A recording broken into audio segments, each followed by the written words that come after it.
Assalamualaikum warahmatullahi wabarakatuh. Perkenalkan, nama saya Rizkyani Fadila, mahasiswa Tadris Bahasa Indonesia Fakultas Ilmu Tarbiyah dan Keguruan di UINSU semester 3. Pada video kali ini saya ingin menjelaskan mengenai filsafat analitika bahasa.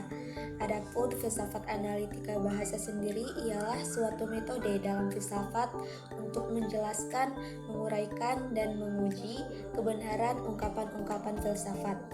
Secara etimologi, kata analitik berarti investigatif, logis, mendalam, sistematis, tajam, dan tersusun. Metode analitika bahasa ini baru dicanangkan pada awal abad ke-20 oleh Ludwig Wittgenstein. Ada beberapa pendapat para ahli terkait pengertian dari filsafat analitik itu sendiri, seperti Rudolf Carnap, yaitu filsafat analitik adalah pengungkapan secara sistematik tentang sinteks logis atau struktur, gramatikal dan aturan-aturannya dari konsep-konsep dan bahasa, khususnya bahasa ilmu yang semata-mata formal. Lalu Roger Jones mengungkapkan filsafat analitik itu tindak menganalisis, berarti tindak memecahkan sesuatu ke dalam bagian-bagiannya. Filsafat analitika bahasa mulai berkembang pada abad ke-20 dengan telaah analitik filosofis dari Wittgenstein mengenai bahasa. Lalu ada Noam Chomsky dengan tata bahasa generatif transformasinya. Ada Grice dan Quine yang mengangkat makna atau meaning sebagai intensionalitas si pembicara dan meaning dalam konteks kejadiannya. Kemudian ada David Shor yang mengetengahkan struktur semantik untuk memahami bahasa, termasuk unsur-unsurnya, dan menyumbangkan interferensi yang dapat berbeda antara si pembicara dan yang dibicarakan. Lalu ada Frege, filsuf Jerman, yang mengembangkan konsep tentang referensi, yaitu hal-hal yang relevan dengan pernyataan yang ditampilkan. Baru kemudian muncul filsafat abad modern yang memberikan dasar-dasar yang kokoh terhadap munculnya filsafat analitik. Selanjutnya ada aliran-aliran dalam filsafat analitik bahasa, yaitu terbagi menjadi 3, seperti antorisme logis, positivisme logis, dan filsafat bahasa biasa.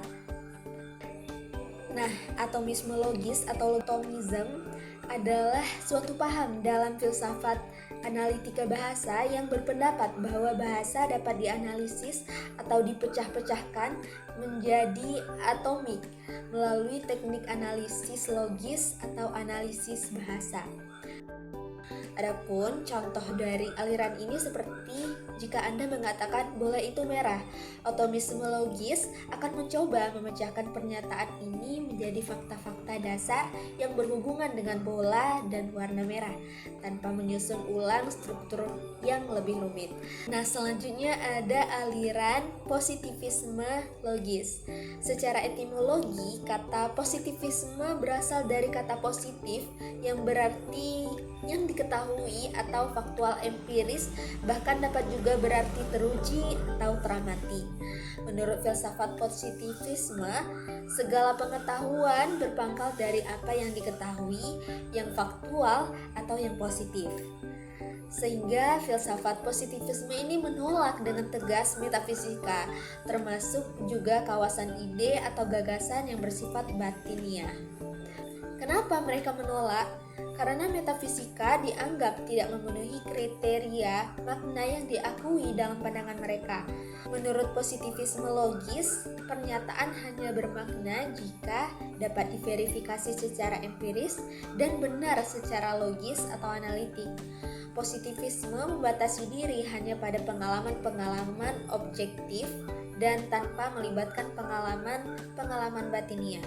Nah, seperti metafisika tadi, contoh dari metafisika itu sendiri seperti pernyataan tentang Tuhan atau keberadaan ilahi, kayak Tuhan itu ada atau Tuhan adalah maha segalanya. Selanjutnya ada pertanyaan tentang hakikat realitas, seperti apakah dunia yang kita alami adalah ilusi atau nyata. Kalau positivisme logis ini lebih jelas lagi, seperti pernyataan ilmiah yang dapat diverifikasi secara empiris, kayak air mendidih pada suhu 100 Celcius di permukaan laut. Pernyataan logis atau sistematis, seperti semua bujangan adalah pria yang belum menikah. Nah, positivisme itu mengarah ke hal yang seperti itu. Selanjutnya, kita masuk ke aliran filsafat bahasa biasa. Filsafat bahasa biasa sendiri adalah cabang filsafat yang menekankan analisis bahasa yang digunakan dalam kehidupan sehari-hari.